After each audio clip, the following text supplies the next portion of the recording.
asesor de Morena en el Senado. Vale la pena retomar este fragmento, el video primero que pusimos de hace 3 años, cuando pues la esperanza estaba a flor de piel, había arrasado, había noqueado el presidente López Obrador en las urnas, y así fue este primer contacto que tuvo con la gente en su casa de campaña, antes de irse al Zócalo. Vamos a retomar este video en la casa de campaña. Hace 3 años López Obrador sale a recibir el aplauso de cientos de personas que estaban felices por su victoria.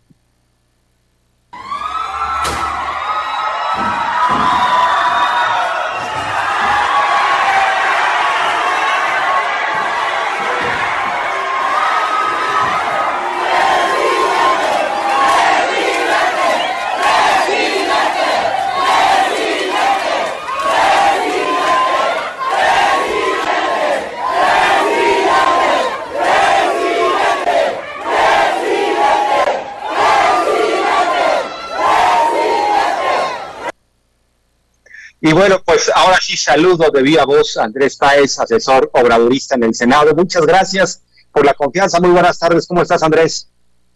¿Qué tal, Jorge? Qué gusto saludarte a ti y a todo tu auditorio aquí en Sin Censura, un medio igualmente extraordinario, estimado, auténticamente democrático. ¿Cómo estás? Muchas gracias, estimado. Quería que escucharas parte de lo que sucedió hace 3 años, porque mi primera pregunta es esa. A 3 años de este triunfo arrollador de López Obrador, el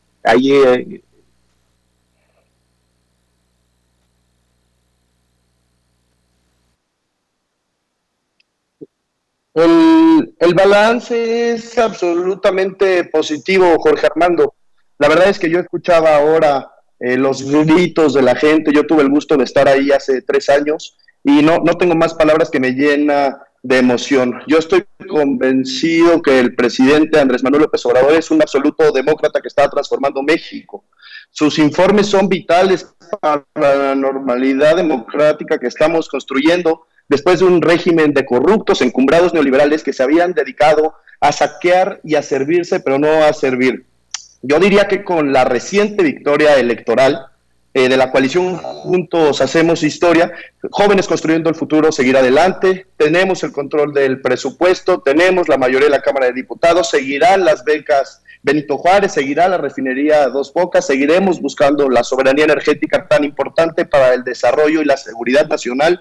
Es decir, hay una transformación, hay un proyecto en marcha y sobre todo hay mucho presidente que seguir, que alentar y que militar con reformas estructurales que vendrán, por supuesto, una reforma electoral que está en puerta para ponerle freno a estos consejeros del INE, que más que consejeros parecen reyes o emperadores.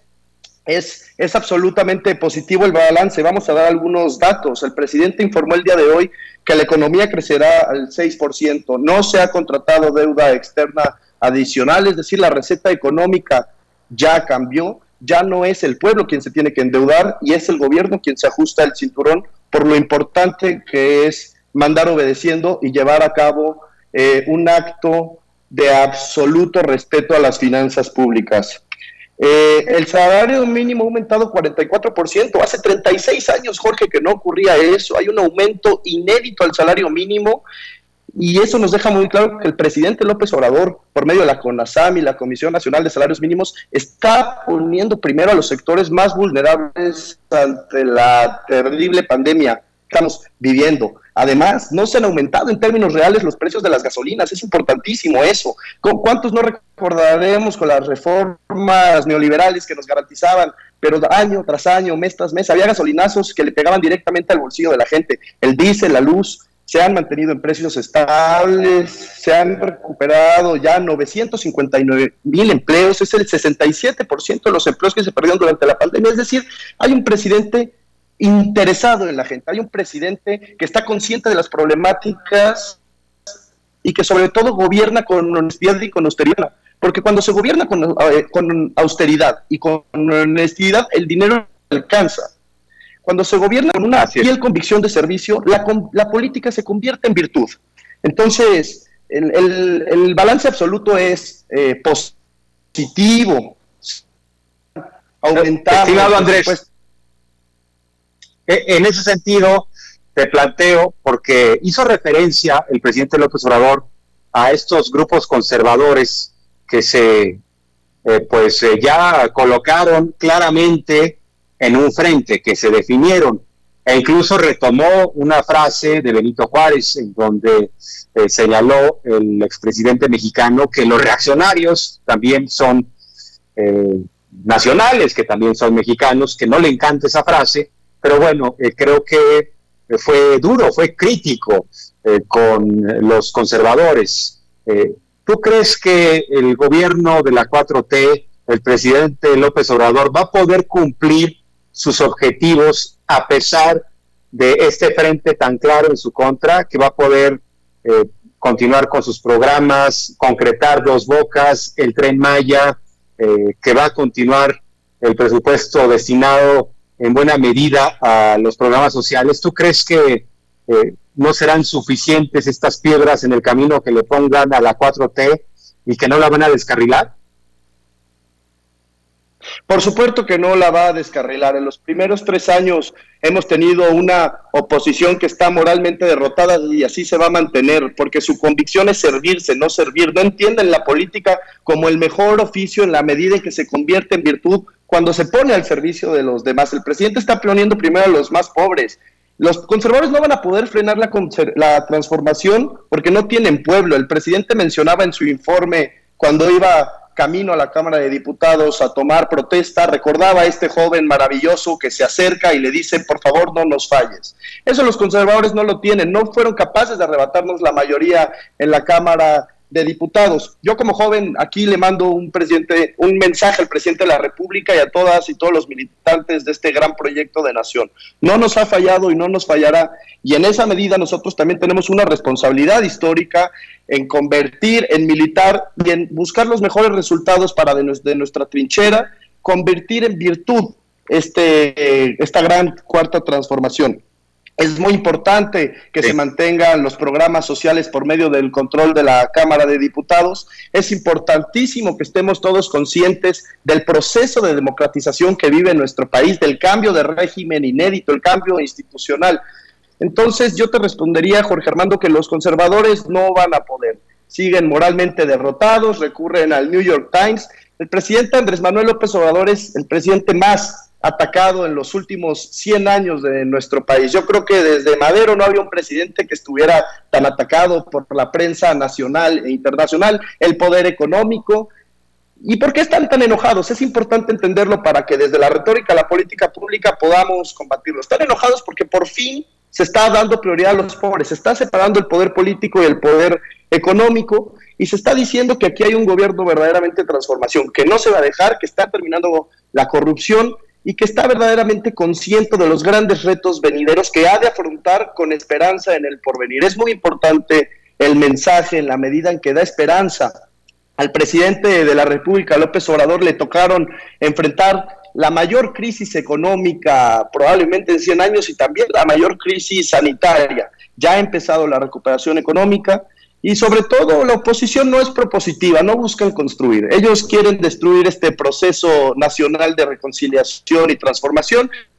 Ellos quieren recuperar sus privilegios, que aquí en el Senado de la República los senadores vuelvan a ser tratados como verdaderos emperadores, que regresen los privilegios a los gobernadores. Vaya, si por los conservadores fuera, García Cabeza de Vaca sería presidente de México y no estaría tras las rejas. Eso es la importancia de la cuarta transformación, que se les acaben los privilegios, que se acabe la corrupción y que el poder político se convierta en virtud solo al servicio de los demás. Por eso no van a triunfar, no tienen base social, ningún líder opositor, y pongo líder entre comillas porque no son más que payasos haciendo política o mis reyes en el caso de Samuel García, ningún líder ha recorrido todo el país 2 veces y conoce todos cada uno de los municipios de la República. Esa es la gran fortaleza del presidente López Obrador, y creo también que la gran fortaleza de todos aquellos hombres y mujeres que lo acompañamos y lo apoyamos en esta encomienda que tiene, pues es ser honestos y seguir su mandato de mandar obedeciendo.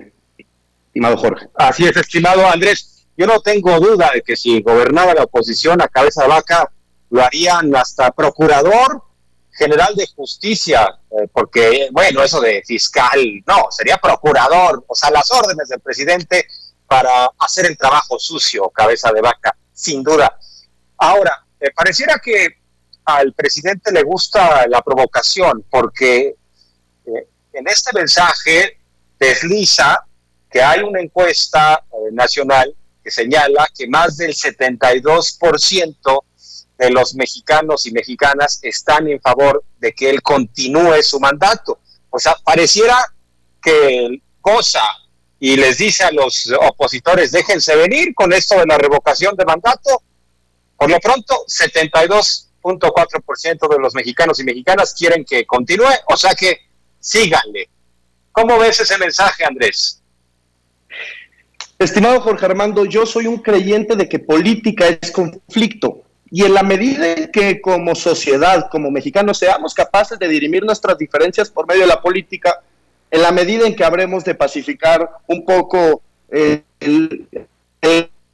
problema de seguridad y de violencia que existe, pero que está empezando a disminuir. ¿Qué es lo que hace el presidente con sus conferencias mañaneras, con sus informes? Democratizar al pueblo, dar a conocer lo que se está haciendo desde el Ejecutivo y que ya no se vea como este ente etéreo que está ausente del pueblo. Es muy importante lo que menciona el presidente. Absolutamente, tiene un 72% de respaldo popular y de hombres y de mujeres que estamos respaldando permanentemente las acciones en contra de la corrupción y en favor de los pobres que él ha emprendido.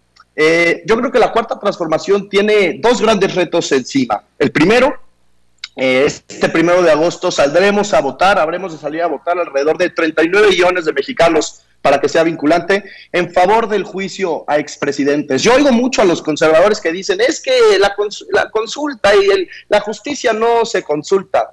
Señores, cuando ustedes se dedicaron a hacerse patos toda la vida con una bola de corruptos que saqueaban al erario como si fuera su cajero personal, por supuesto que la justicia estaba a consulta en la medida en que ustedes decidían quién entraba y quién no a la cárcel. Hoy lo que el pueblo está buscando es dotar a las instituciones democráticas de la legitimidad suficiente para ser capaces de, como país, emprender un proceso de justicia transicional caracterizado por la memoria histórica, en donde seamos capaces de decir como pueblo organizado que no estamos de acuerdo en permitir ningún acto de corrupción del gobierno y que vamos a castigar a todos aquellos que se daban vida de jeques árabes en Los Pinos y que ahora hemos emprendido el camino para que Los Pinos sea un espacio cultural. Ese es el tamaño del proyecto de país que hemos emprendido. Esas son las grandes diferencias. Donde antes se juntaban a hacer política en lo oscurito, en Los Pinos, hoy el pueblo de México accede a garantizar su derecho a la cultura. Después de la revocación, de la consulta popular, viene la revocación de mandato. Es muy chistoso que retórica tras retórica de los opositores, el presidente les desmiente con acciones y con capacidad democrática. Dicen, es que se va a eternizar en el poder. Y el presidente dice, ¿sí? ¿Me voy a eternizar? Bueno, vamos a consultar, a ver quién saca más votos. El presidente es un demócrata, está convencido que si la legitimidad popular de la mayoría del país no puede ni podría gobernar con la capacidad que lo está haciendo y los cambios radicales. ¿Y por qué digo radicales? Porque vienen de raíz, está transformando la esencia del régimen político mexicano. Entonces después viene la revocación de mandato, que será un acto importantísimo, inédito de democracia participativa y que sin duda sentará a un presidente. Yo me pregunto qué hubiera pasado si los mexicanos hubiéramos tenido la oportunidad de votar fuera a Peña Nieto antes de que hiciera todas sus tropelías. ¿Qué hubiera pasado si hubiésemos podido evitar el caso de Ayotzinapa o de la Casa Blanca? Yo creo que el pueblo tiene derecho a votar, a ser votado, pero también el pueblo pone y el pueblo quita, y en ese sentido es importantísimo.